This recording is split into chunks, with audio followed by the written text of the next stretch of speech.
Welcome back to the Changing Earth podcast with author Sarah F. Hathaway and co-host Chen Gibson. Blending survival, fiction, and fact to bring you entertaining education that will help you dream, survive, and thrive. And now, here's your host, Sarah F. Hathaway and Chen Gibson. Hey guys, welcome back to the Changing Earth podcast. If you guys listen to us live, we're a day off, but we had to celebrate the 4th. So, hey, Chim, what's up? It's July. Hey, chin's up. Yeah. God bless America. God bless America. So true. So true. Yep. The place that's so great, even its haters don't want to leave. It's like, how could so many people want to come here out of desperation, and then we have people that just don't get it. Yeah. We got to just love each other. I wish we would. We can sing Kumbaya and go around the fire. And now everybody's like, bleh, bleh. Yeah, we're not going that far, Sarah. Come on now. Too much hatred in this world. I think you have too many concussion bombs going off in your head from this weekend. Oh, man, we had some epic, God bless Texas, man. Epic fireworks. So, and every year we try to, stage it up a little bit more. Life is good outside the Iron Curtain, huh? Oh, yeah. We had the mortars, like huge plastic tubes. Yeah. Boom, boom, boom, boom. Oh, it was just, yeah. Robert was over. I think he was like deaf a couple times. Yeah. That's good stuff. Mm-hmm. It was definitely a fun night for everybody. So, but last week we were going to talk about some seed preservation, which is really important. And I've gardened for a long time, but I've never really preserved my seeds beyond like marigolds and things like that. Yeah, those are easy. Yeah, my wife she's got marigolds that she seeded from last year. Exactly. Yeah. And they're great, because they bring the pollinators, but they also keep away the bugs you don't want around your garden. So marigolds are awesome in gardens. She has a planted all in her little garden. Yep. Yeah, all around, we did the cinder block gardens this year, and all around the outside we did marigolds on them all. So, and let's see, I've done like carrot seeds before. I've done basil, things like that. They're kind of easy. Seeds. How do you do a carrot? Where's the carrot seeds? Oh, you have to let the top go to bloom. Oh, okay. And then there's just these little tiny black seeds that come off the top. And same thing with basil once it volts and gets flowers and stuff. So you just shake them like into a sheet and you can harvest them that way. So I've done really easy ones, but I wanted to figure some other things out because, if you can't buy seeds anymore, you're definitely going to have to be producing. And heck, you might as well try it now and save some money next year, right? Right. Yeah. You might as well get in the flow of how it works. And if it grows good this year and you save the seeds, then hopefully it'll grow good next year. Well, that's one of the things. Christian on Ice Age Farmer, he's always like, the seeds that you harvest from your plants they're the ones that actually grew in your area. Right. Survival of the fittest. Mm-hmm. So if you keep going with that genetic line, those are the ones that should do best in your area. I was like, okay, because I'm still trying to figure out this Texas growing thing. Hasn't been as fruitful as I would have hoped. No pun intended. Now I'm thinking like greenhouse, like screw it, greenhouse. Yeah. Just that way I can go all year round too. So I was just talking to our buddy Rick about greenhouses. Oh yeah. Yep. Yeah. Because he's got a nice one at his place. Mm-hmm. That's what I got a book on it too. I know. Secret Greenhouse. Of survival. Yep. Yeah, and that's a really good book. Really good. It is. Yep. All of those books are. Mine's all highlighted and dog-eared and. Yep. Oh, you're one of those, like the book killer. I am. Well, when the author gives you a copy, I know. I got a whole bunch of of Changing Earth books too. Kill those trees. They better not be dog-eared. That's all I'm saying. Uh-oh, no response. Oh, the horror, the pain. That's It's a okay. fiction book. I need dog ear your fiction book. Mine are all. I hope it's fiction. Mine are. I know. Sometimes I wonder. Right now, what we're going to talk about today. You gotta start wondering. So. Right? Mm-hmm. Or it's like, are you the next Nostradamus? I'm like, nah, I hope not. Goodness gracious. When I started seeing those news articles about the flooding of the continent, Yeah. and the big, the Mississippi River ocean thing, and I was like, oh my goodness. Mississippi I've seen this before. River turns into the Mississippi Sea. Yep. Yeah. Well, if you go way down the rabbit hole on the polar flip that's happening right now, my maps are not far off of what is predicted to happen. So, and I got those. Hey, you got any house plans for those stilt houses? Oh, for the yeah, right? Yeah. Like, have your inflatable raft ready, you know, the ones you can just pull the cord. And you know what? I was on YouTube today, because I was killing time, as you know. And I was waiting for a little background story. I was waiting for a contractor to show up that was supposed to show up on Saturday, and he still hasn't shown up, and we're recording on Monday. So anyway, I was looking at YouTube, and there was this guy building a raft out of 2-liter soda bottles. Yeah. Yeah. Yeah, I thought of Erica. Yep. Right? I know. When I first started my podcast, 2015, I think. And that, was in my book that she did the 5-gallon jugs. And so I was doing that episode on open water survival, and I found a bunch of those people making raft out of the 2-liter bottles and stuff. Yeah. Can be done. This guy was like laying on it. Yeah. I know. YouTube thought I should see it. Yeah. Well, you know me, so of course YouTube's like, oh. Yeah, they're like, oh, you got to see this. You got to see this over here if you like that. and then what else did they show me? The star explosion. Oh, yeah. Yeah, don't share that yet. So that'll be later. Yeah, that'll be later. Yeah, we're getting there. That's the... Whew. YouTube is just loading me down today. Yeah, and I've got an interesting story about that too. So, but we'll get there when we do the Changing Earth. Oh, and I still haven't queued up my music. Darn it! I was gonna queue up my music so like we could do the news thing. Ding, ding, ding, ding. Oh ding, yeah. Ding, ding, How ding, fun ding. is that? But yeah. The old-fashioned like teletype thing. Yeah. Where I was like, next on the Changing Earth news. Burr, burr, burr. I know we don't have our Aussie reporter today. Yeah. Yeah, she's actually working. You're like an international news crew. I do. I totally could. You do. Yeah, I've got fans over in Germany and everything. So we used to be coast to coast, and when you were on the west and I'm on the east, now it's international. Now we're international, baby. Yes. Big time. Big time. But let's get into some seed preservation, and then we'll get into all that fun stuff, all the Changing Earth goodies.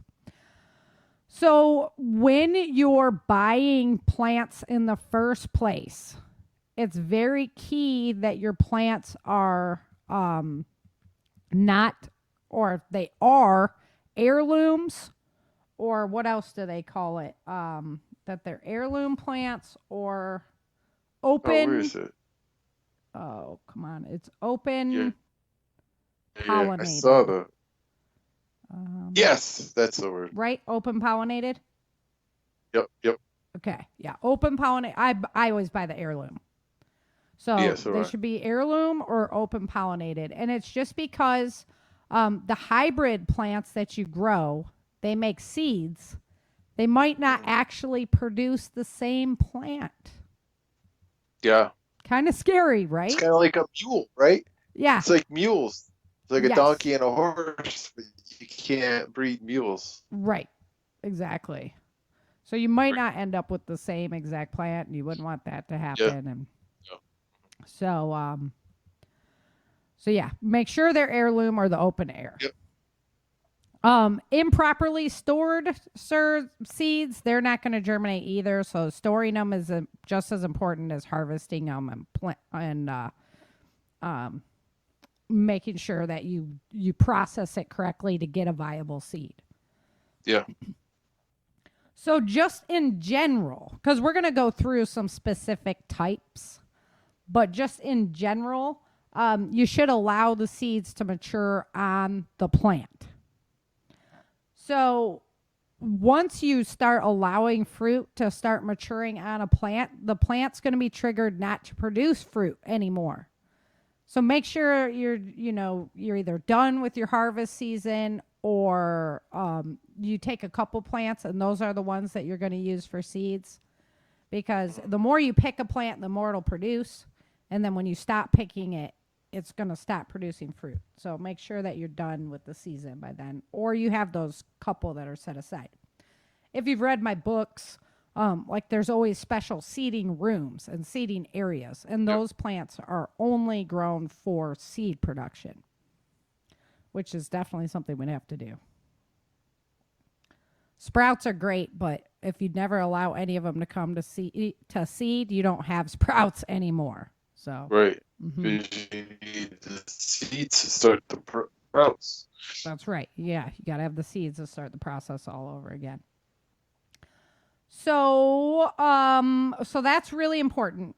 And then, like I said, drying them and storing them is really important as well. The ideal temp for storing seeds or for drying seeds, I'm like, no, that's not a good storage temp. So the ideal temperature for drying seeds is 60 to 100 degrees.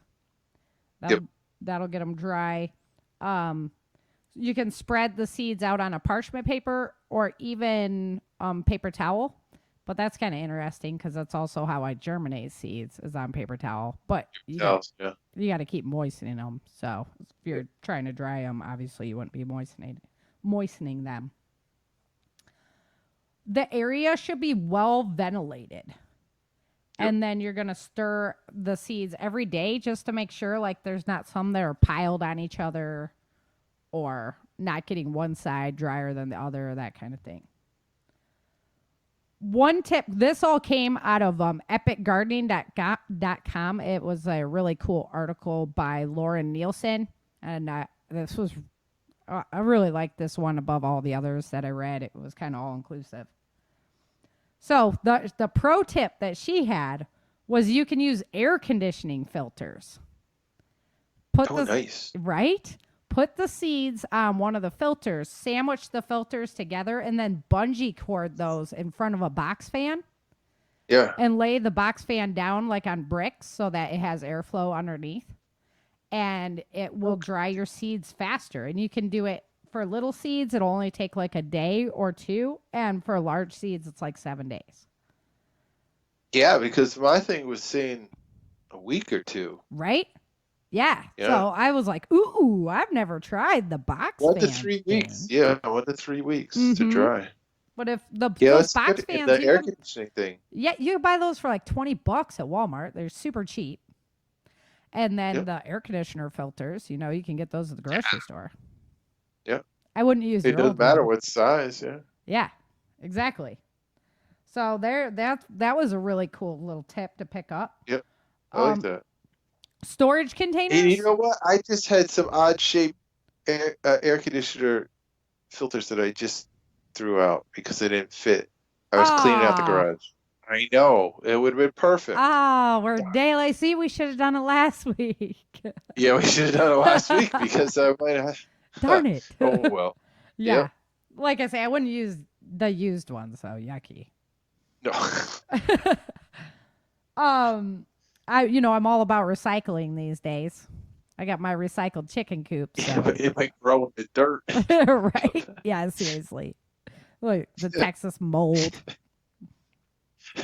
So for storage containers, they like the envelope the best, the paper envelope. Take the paper envelope and put it inside of a mason jar. And they have the darkened mason jars too. That'd probably be pretty Yeah. good. Yeah. Yep. I'm using like for my green bean seeds, I'm using old pill bottles. Like they're like totally opaque. You just like put them right in there? Yeah, I did. So I'm thinking now I might put them in paper and put them in there. Like, yeah. Fold the envelope up smaller and put them in there. Because I was like, oh, yeah, I didn't think about that. And then they're like airtight. And I was like, oh, well, maybe I'm going to have to switch some up. Some of those for like fermenting stuff, the like ambered mason jars. Yeah, right. From fermenting. I found jars. We didn't find, total squirrel, sorry. But yeah, we actually found some jars. We didn't find pint jars, but we found some quart jars. Oh yeah, they're starting to pop up. One of my networking groups found at So Jane won't have her epic fail this year. Yeah. Inside story. I'm not supposed to tell anyone about that. Oh well, good thing it's just you and me talking. Yeah, I know. No, nobody heard that. So Steve, they had a pretty cool seed storage box on the article. If you go check it out at epicgardening.com, it was like almost like a pill box or something, like a tackle box that had all the different compartments and stuff. I was like, oh, that's cool. Gear, you know. Yeah, what about because the modern tackle boxes now have like the plastic bins that go into it? Yeah, all the little compartments, right? That slide into them, so you can put your envelope into the bin and then into the one box. And I think James was talking about how he has a tackle box for all his seeds and stuff. You're right. Mm-hmm. We listen to James. I know. Jeez, yeah. I Am Liberty show comes up on once a week on Prepper Network. Get over there and listen to James. And then the Ziploc bag with the air pressed out. So yes, you can use Ziploc. However, you don't want the air, but you cannot have any moisture in there. Yeah. If there's moisture in there, which I think is one of the big things. Yeah, the envelope. Mm-hmm. Maybe you could put an envelope inside the Ziploc bag. Well, even the companies ship them in paper envelopes. I mean, when you buy them on the rack, they're in paper envelopes, right? So that's probably why. They also mentioned later in the article too, like your vacuum sealer. You can vacuum seal them, and that'll work. So to make them last, same as any food storage, basically. You want it in a cool, dry place. No varmints, nothing like that, because they're going to love your seeds. Snack time. Mm-hmm. No moisture, about 40 degrees. But you also don't want it to freeze. Now, it is true that they store seeds in, like, seed vaults. They have, like, the Doomsday seed vault. Yeah, what's that big, like... Right, up in Iceland. Iceland or something? Yeah, where they have the seed vault. But they flash freeze them. So in that type of process, you can freeze it so quickly that you don't destroy the viability of the seed. But if you have it in, like, your home freezer, the temperature goes up and down, you don't get it frozen fast enough to flash it, So, and if it was like a doomsday event, your freezer's going to go down anyway. You don't want your seeds in there anyhow. Yeah. So no freezer. They recommend having this, like, they have this special refrigerator for their seeds. And I'm like, yeah, I don't think I'm going to go that far. But that's a cool thought. But nah. But you could use a fridge. We have like an outdoor fridge. So maybe I like the back of that one. Or if you have an underground cellar, something like that that's built in, those are always good. So again, to avoid moisture, you can harvest those moisture absorbing packages, like when you get new shoes and stuff like that. I just use them out of old stuff and just put them in because whatever, I mean, you can recondition, right? You put them in the oven or something, and they come back to life. Oh, really? absorbers. Yeah. I didn't know that. I just throw it in there. So look into that. Yeah, those like gel absorbers. Okay. I think I've heard at like prepper events that you could put that in oven to, I don't know what the temperature is or what the time is. We'll have to look at that. Don't tell that And to Christian. We'll be on fire. It gets I know. So I'm trying to do the legalese in there. Yeah. It gets the moisture out of it, and then when you put it back, it sucks moisture and stuff. It works again. Yeah. Everybody do your own research on that one. Yeah, they are reusable. Okay. It's I figure. I mean, they're still doing their job. Alternatively, you can use fully cooked rice, or no, fully dried rice in there, and it also works as a moisture absorber. So that's kind of cool. I put your smartphone. Yeah, that's what you put it in when you drop it in the water. Yeah. Mm-hmm. Yep. Don't let the temperature fluctuate too much. So like if it is in a freezer or a fridge that's, you're going in and out of all the time, you don't want the temperature to fluctuate too much. I never really gave it too much overly concern. I keep my long-term seed storage like in my pantry, in the top of my pantry where I don't ever go. And the house is air conditioned, we're pretty much temperature controlled. So I guess the only time I would be worried about it is if we did have like a grid down situation, then they're going to have to go to a colder area.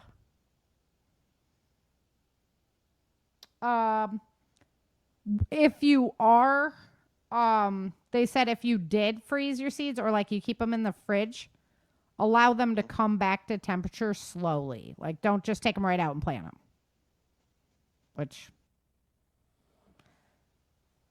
I don't know. I'm planning when I'm gardening anyway. So I have everything all staged out, what it looks like, where it's going to go, all that kind of stuff. So it takes me a while anyhow. And then for the time span for annual flowers, seeds, stuff like that, you can keep them for like 1 to 3 years, and perennials will last 2 to 4. Did I lose you, Chin? 1 to 3, 2 to 4. Are you talking years? There you are. Yeah, years. Yeah. Yeah, they'll last that long. Vegetables like corn, spinach, parsnips, chives, garlic, they recommend that you replace those things yearly. They have the shortest shelf life. So next year, I think I'm going to do an experiment because I've had some seeds stored for like 5 years now, I think. So I'm going to do some experimenting with them. And then I'll have to replace it all. Yeah. Onions, leeks, bush and pole beans, peppers, beets, parsley, chard, they can go like 2 years. I was surprised that lettuce, melons, carrots, squash, tomato, cucumbers, rutabagas, those can go like 3 years. And I was kind of surprised by that. I thought a tomato would be much more fragile than corn. Yeah. Well, that's good because you could always have enough for that second year in case you had a bad seed saving. Mm-hmm. So always plan for 2 years and just keep rotating. Right. Yeah. And then you just date when you store away your seeds, make sure you put down what it is, what year it was stored, things like that. It'd be just like your food storage. You want to rotate them out. Radishes, turnips, broccoli, cabbage, Brussels sprouts, cauliflower, kale, and collard greens. Those can last up to 4 years in storage. Those are good ones. And then it's the same thing as like medicines or, a can on the shelf. It doesn't mean that they're going to go bad. It's just the germination rate on them goes down. And so they will last like 5 to 10 years, but your germination rate is going to decrease and decrease and decrease. Right. That's why I was like, it's time to get those seeds that I've been storing that long out of my pantry and rotate it. It's time. next year. Yep. Let's see. And then I covered pretty much everything else that I really liked out of that article. So, like I said, I got that from epicgardening.com, and it's by Lauren Nielsen on seed preservation. So, easy to find article, really simple, understand, and things like that. But then, harvest. So they just kind of said, once you harvest them, well, how do you do that? Right? The seeds. Yeah, we just get the seeds. Yeah. Every plant's kind of different. Mm-hmm. So I wanted to know, like, specifically what plants, how to do different things. So I'll open her up with the green beans, and then we can go to your tomatoes. Tomato. So I've been working on my green beans anyway, because, there's always like the 2 or 3 that you miss on there, And I've been all into discovering how to store my own seeds. Really simple with green beans. You just want to leave them on the vine till they get really crispy. And like you can actually hear the bean rattling around in there.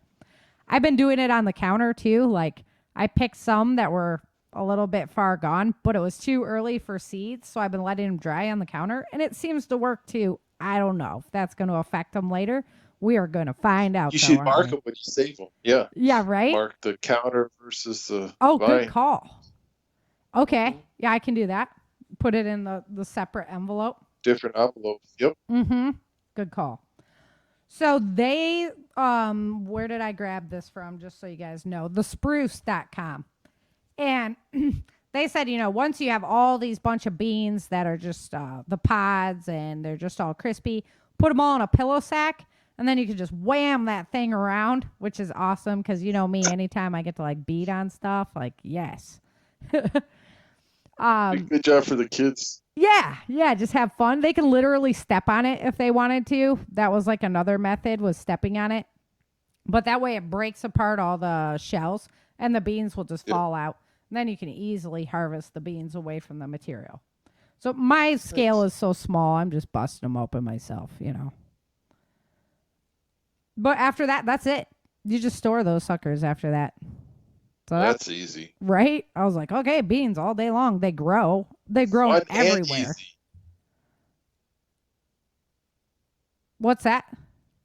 Fun and easy. Yeah. You get to beat it up. It's true. So I like that one. And like I said, green beans have grown everywhere I've lived in the United States. Really well, too. Like I haven't hit a area where I haven't been able to grow green beans well. So yeah.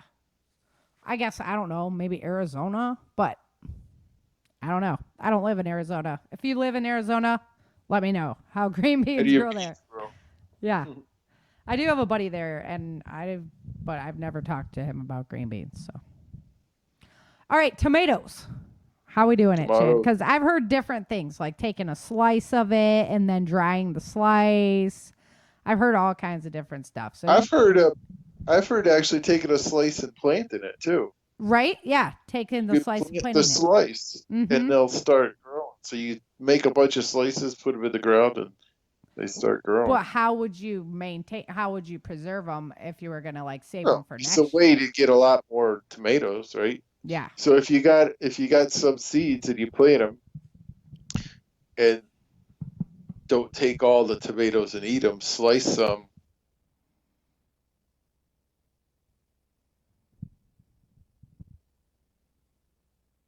You're cutting out again.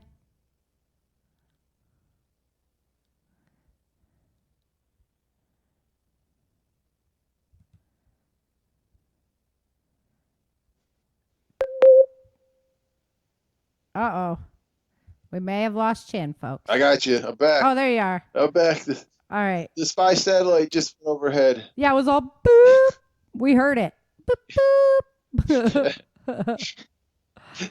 They're listening in. They want to know how to save seeds. Yeah, it's your ninja agencies. Squirrels. Yes, right. They're like, well, how do we do that? Yeah. So I was saying you could increase your harvest by taking a couple tomatoes during the season and replanting them. It's not a bad idea. There's 2 seasons here in Texas, so I could probably pull that off. Was it hot and hotter? Yeah. So. But they are also saying that the tomato seeds are a lot like cucumber and melon seeds because they have like the gel encasing. Right. Which makes a lot more than just putting it in a pillowcase and smacking it around to kind of get them prepped. Yeah, to separate that. Yeah. So you had to ferment them, which I never. Yeah, that blew my mind too. So I didn't know that. Yeah, so I sent this to my wife too. It's like, hey, we need to try this. Yeah. So the same thing with the cucumber. Yeah, I was like, yeah, what? Okay. Didn't know it. Yeah, so we'll have to give that a shot. Because so you cut it, you pull out all the seeds, and they say you put it in like a jar or a bowl or something, add water to like soupy consistency, and stir it up, right? And then you're gonna put cheesecloth over the top of it and basically start fermenting. That process. So keep stirring it, and then once it starts fermenting, you're gonna know because it changes color a little bit, and it gets a little bit of white mold on top, which they said the mold's not bad, but that white foamy mold will tell you that it's starting to ferment, and it might start bubbling just a little bit. Weird. So at that point, you know that it's the fermenting process has stopped, and you want to get it out right away because they'll start like sprouting if you leave it in that fermented solution too long. So you're going to want to pull it out, and then you're going to want to keep rinsing it. It reminded me of your acorns, right? Because you got to keep rinse the tannins. Mm-hmm. Well, this isn't tannins, but they remind me of that same thing. So you got to keep rinsing it and rinsing it and rinsing it. And actually, the good seeds are going to fall to the bottom. The bad seeds and all the gunk and stuff is going to float on the top, so you can scoop that up and get it out. Keep rinsing it and keep rinsing it until you only have good seeds at the bottom. So that's that's the process. Yeah, that's the process. Okay, so cucumbers are like exactly opposite. Really? Yeah. So it didn't say like it was going to develop like a foaminess, but I could see where tomatoes would do that like more so than cucumbers. And it was just like a gelatin consistency, and the good seeds will actually float to the top. And the bad seeds fall to the bottom with all that gelatinous yucky stuff. So you want to harvest the ones off the top. So I guess what the seeds that are separate from the gook are the ones that you want to keep. Yep. Because it sounds like your story about seeds is the bad seeds are with the gook, and my story about seeds is the bad seeds are with the gook. So there's your kind of whatever's separate from the gook is the stuff that you want to keep. So you can remember that way. No, that's great. That's a great way to remember it. Then you don't have to come back like, what were they talking about with tomatoes? Was it on top? Was it the bottom? Right. And then, just take those ones out, dry them on a paper towel, leave them on a cookie sheet, something like that to dry. The drying thing, was the same. Yep. Or then the storage is. You could do the filters. I know. That was cool. Yeah, that was a good one. But yeah, it sounds like you got to get it to the fermenting stage. That's important. But then you can't leave it in the fermenting stage. And then you got to rinse them really good and then dry them. Yeah, I knew tomatoes were finicky. Yep. I knew that much. I was like, well, tomatoes have always been finicky, so. Yeah, this is a good article on it. TomatoDirt.com. TomatoDirt.com. Yeah, it looked pretty good. Yep. It looked pretty good. I ran through that one real quick, so I was like, I've been curious about a lot of these, because these ones are the more complicated ones, where you're like, what do I do with all this gelatin stuff? They say feed it to the chickens or something. Yeah. They said that when the seed is dry enough, or when it's properly dried, because it's hard to smash or bite. If you want to like bite test it, like your gold nugget, right? Yeah. Is it real gold? Oh, that's right. But it's hard to bite or smash, And if it kind of bends a little bit when you try to break it, it's not dry enough. Keep drying. Okay. So that's your little indicator. It should actually kind of just break. It said make a faint snapping noise if you try to break it in half. Got you. So okay. There's your indicator. That was, like I said, it was basically the same as the computer, as the cucumber, except this flip-flop. But you still have to do the fermenting phase. So that leads me to believe that a lot of these plants with the gelatin is probably going to be about the same way. Yep. And then I love the rule of thumb where the bad ones go with the gook. The good ones will go to the other area. The good ones get away from the gook. Yeah. Well, good one. Okay, so then I did corn too, because, corn's kind of important. I mean, wheat's kind of obvious, right? You get wheat seeds at the top, you plant the wheat seeds, boom, boom, boom, right? For grains and things like that. So I didn't find that as, attractive. But corn, because you have corn, I still don't know how to make popcorn. I'm going to figure that out one day.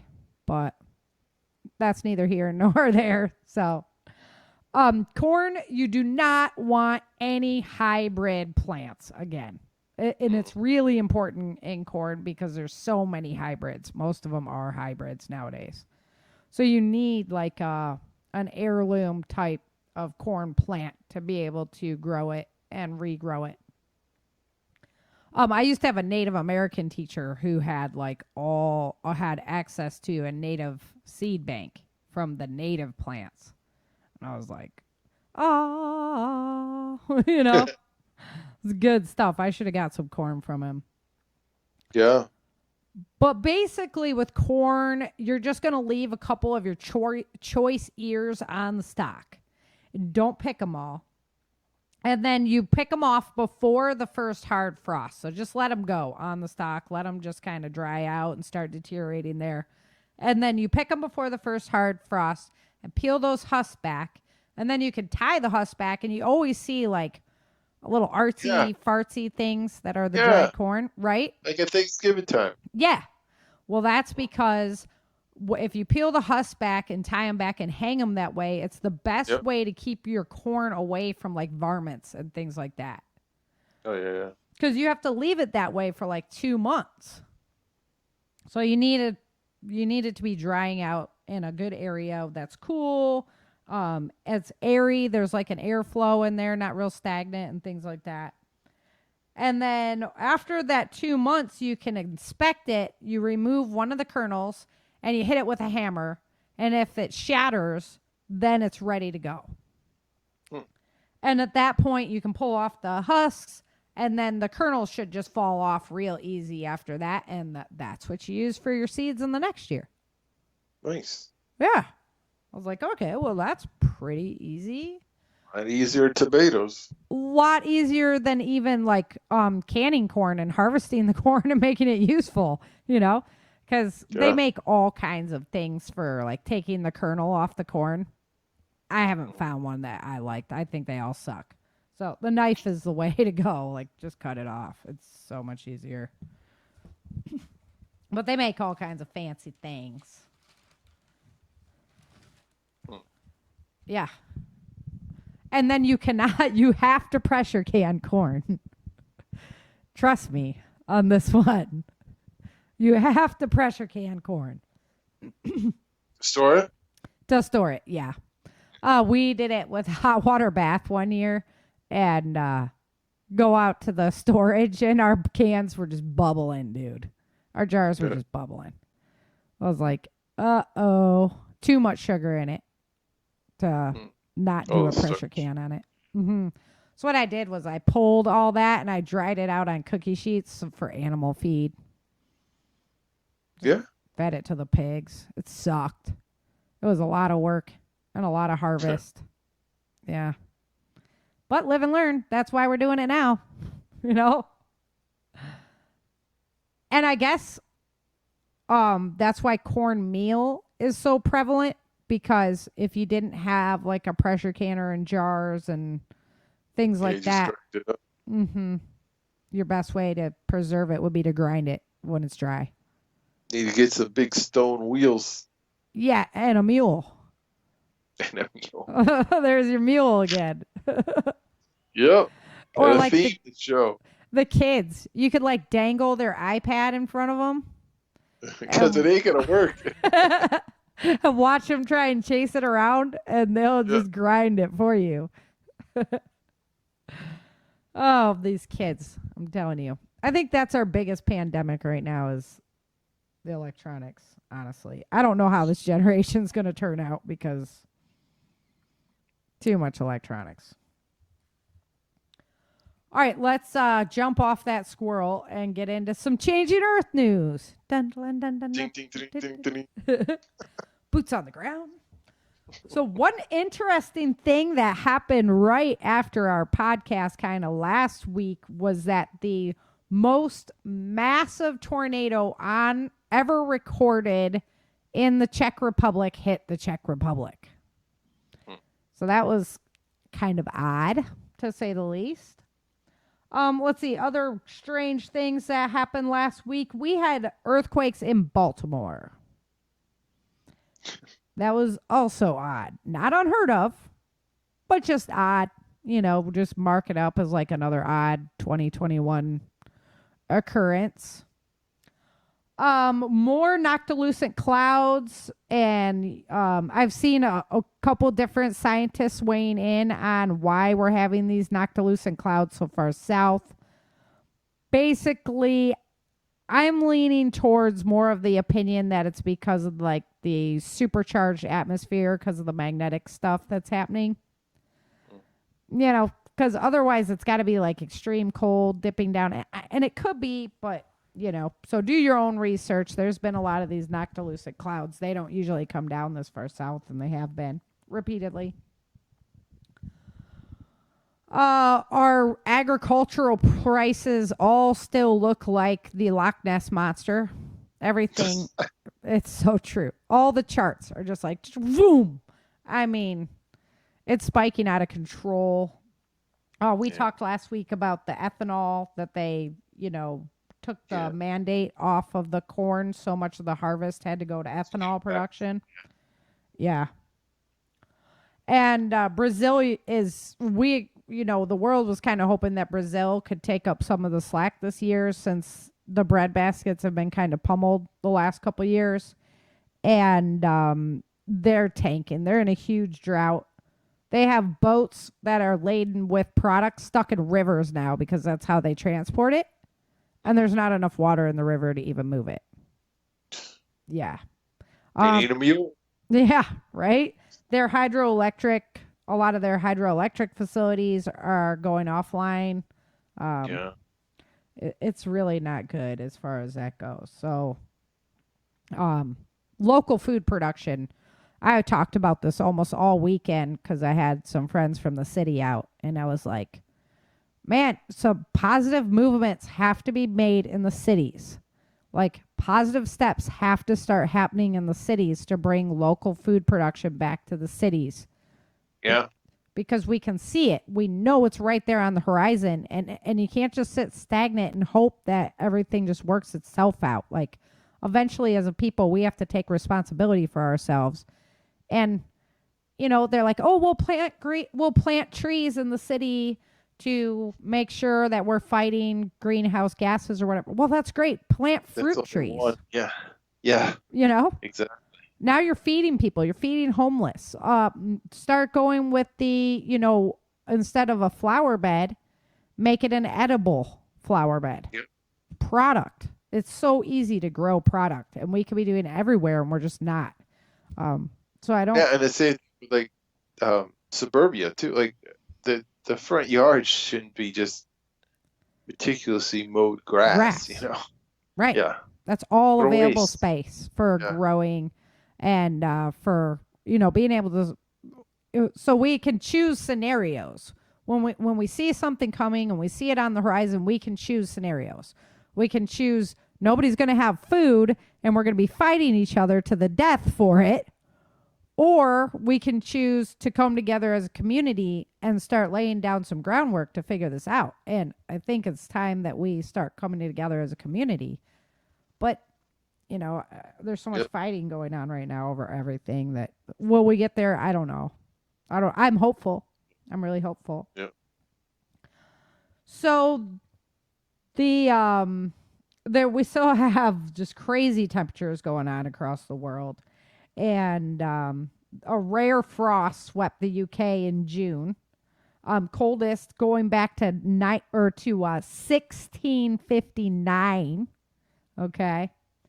South Africa and America are in record cold still. And the Sahara dust storm is inbound. It's supposed to impact on like the 7th.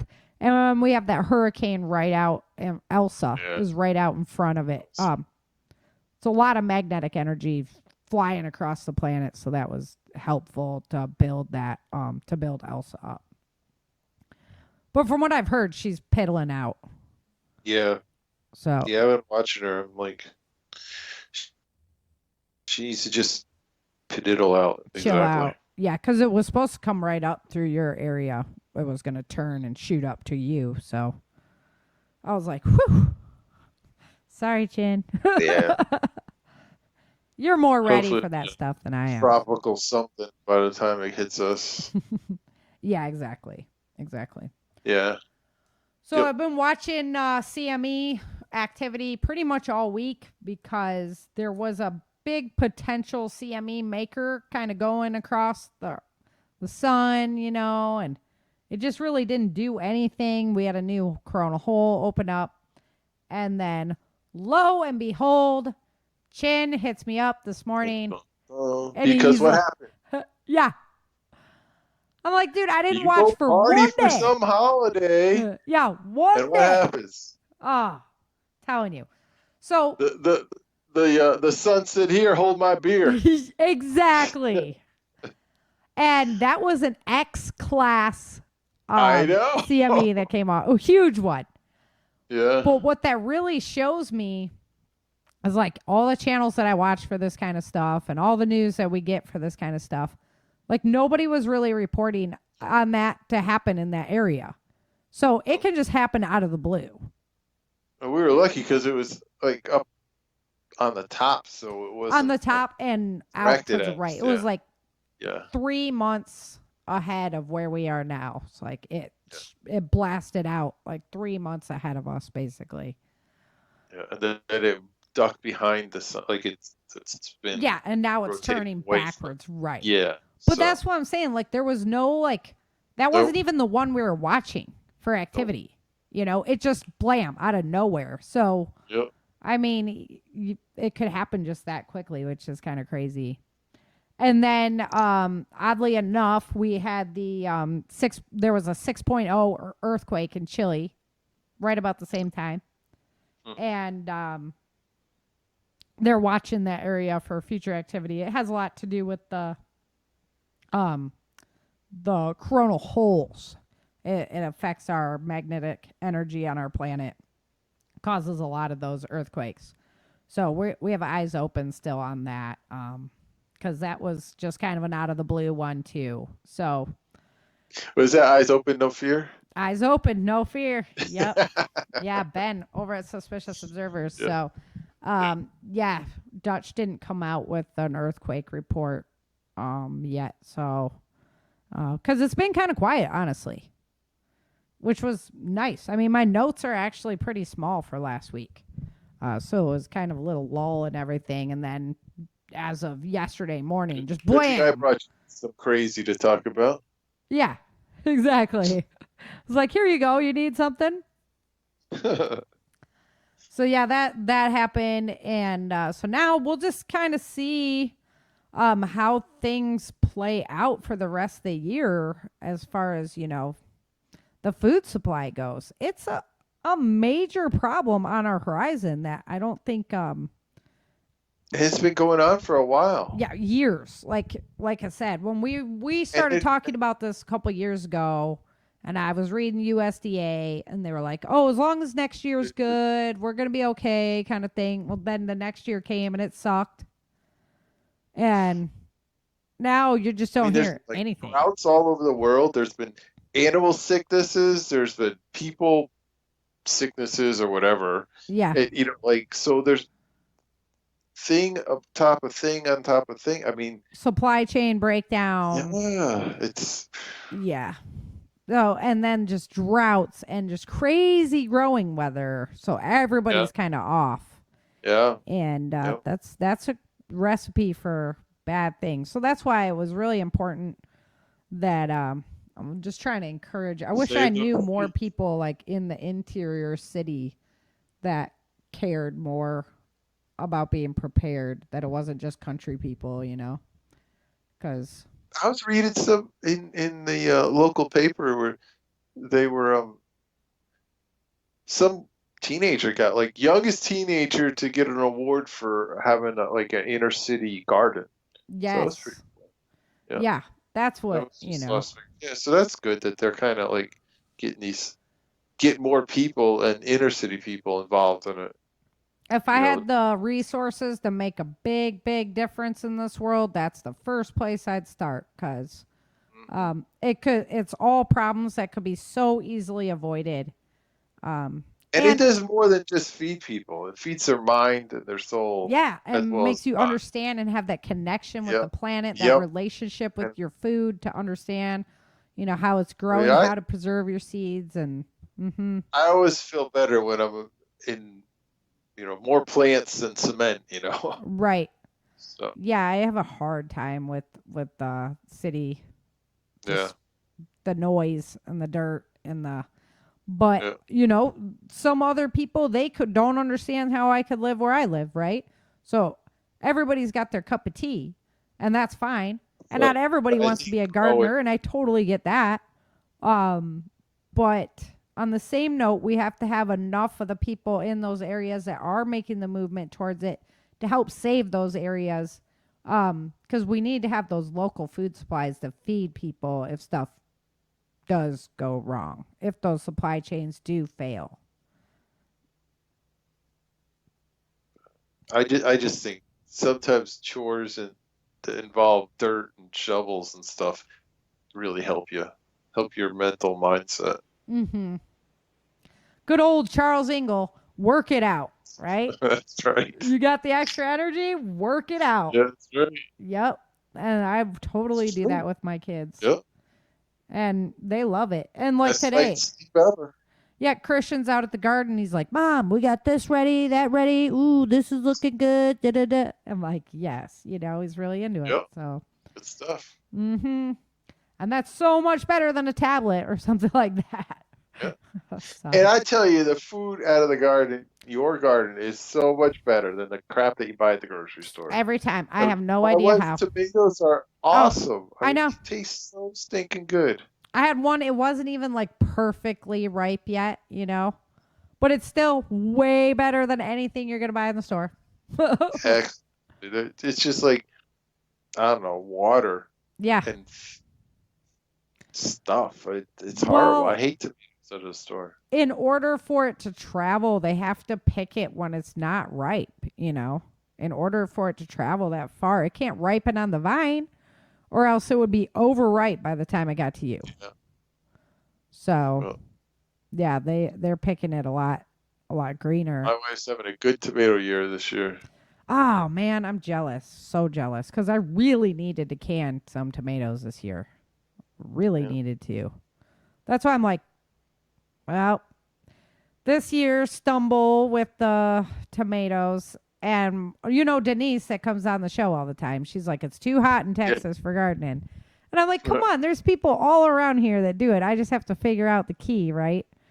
Yeah. Now I'm like, shade. Yeah, shade. That's what I'm thinking. So I was like, oh, greenhouse. Yeah. I wonder if you could do shade, plan your shade to either like block the afternoon sun. Right. I'll do some kind of like because for some of the plants, even in California, I used to do a shade screen for them out of the material. Screens, yeah. So place it so it just blocks the afternoon sun, so they get the morning sun. And then it doesn't like get cooked out. Because even my zucchini was looking beautiful, so beautiful, and then boop, it's cooked. I was just like, oh man. That sucks. Yeah. I got 2 zucchini. Because usually I don't have to plant that many because they just go gangbusters in Cali. Yeah. So, it's been a rough, again. It was weird start to the year, though, too, again. So I can't really say, like, if it's one problem or another, you know? Yeah, that's farm and gardening. That's gardening. That's why we do it now. Because if you're in a mode where you need that food and you have this kind of year... You got to learn these little tricks and what to look out for and what to do if this happens or that happens. Exactly. So everybody encourage you to start experimenting and support your local growers. Always, always, always. That's another thing that was very disheartening. I was like, well, isn't there a local farmers market in Dallas kind of thing? Nah. And I'm like, what? What? There's Whole Foods. Yeah. I'm like, come on, man. Yeah, we got to really pay attention to that and support your local farmers. It's important. Yeah. But, all righty. Well, we're just about there, and I'd love to hear if anybody else has like tips and tricks on how you guys are storing seeds, different plants maybe that are finicky. I knew tomatoes and cucumbers were kind of hot on my board. So if you have anything that you can contribute, that'd be great. Go ahead and shoot me an email. Head on over to my website. It's changingearthseries.com. And I know I just stumbled on that, but that's just because I have a really long website address and a short one. So changingearthseries.com. I'd love to hear whatever you guys got to feedback on it. You almost need like a bulletin board with all the tips and tricks. Mm-hmm. It's true. I have the forum on there, so you guys are more than welcome to head on over to the forum. But it's been crickets for a while, so yeah. So much going on. And I have the gardening groups on MeWe, things like that. Yeah. So love to hear from you guys, and if you guys have any tips or tricks, because that's something I'm trying to improve my knowledge on for sure right now. And it's regional too, so. Yes. Kind of. Yeah. Where that's the key is to try and find the plants that you can grow anywhere, which I thought was zucchini, but I thought wrong. Or maybe it's not in the shade enough. I've seen a lot of Texas gardens in the shade, and I'm like, what? How can they grow in the shade? Oh, yeah, they're growing in the shade. Because it's an oven. Mine sucks. Yeah. I'm like, okay, well, maybe there's something to that. You might think about that with your chicks, too. Oh, no. They're in the shade. We put them in an area where they're in the shade, and they have a fully capped. We put a cap on top of the whole coop. So they are fully shaded off. They'll just have a tiny bit of afternoon sun in the late afternoon. I was listening to somebody, and they used like the little fans that go in the back of like desktop computers. Mm-hmm. Have you ever seen? Yeah. They use those in their chicken houses, like in the little nest boxes stuff. Makes sense. Because they're so low draw electric. You can run them off of batteries, and they run off of batteries. So you could put some batteries in there and run those, and it just creates some air circulation to keep the chickens cool. Yeah, like the way we did it this time too. It's more like it's kind of like a tobacco drying house, because the boards are all just like kind of stumped up. So there's like light. Your chickens making cigars for you? Yeah. They're just hanging, like peeping through the little space there and everything. I think it's gonna be good. I think it'll be all right. We'll see though. If I got roast chicken, I'll let you know. Fresh roast chicken. Get your roast chicken. Roast chicken with roast zucchini. Yeah. Yeah, with roast zucchini. There you go. Yeah. So. Alrighty, guys. Well, thank you for stopping by. We will be back next Sunday at our normally scheduled time. So if you missed us on Twitch this week, that's why we were just a little thrown off because of the holiday weekend. 4th of July. yeah, what are you going to do? I mean, you got to celebrate America. That's just mandatory. So. That's right. Alrighty. But until then, remember, dream, survive, thrive. Thank you for joining Sarah and Chen for this episode of the Changing Earth podcast at www.authorsarahfhathaway.com. If you love the Changing Earth series and podcast, become a supporter while you're there.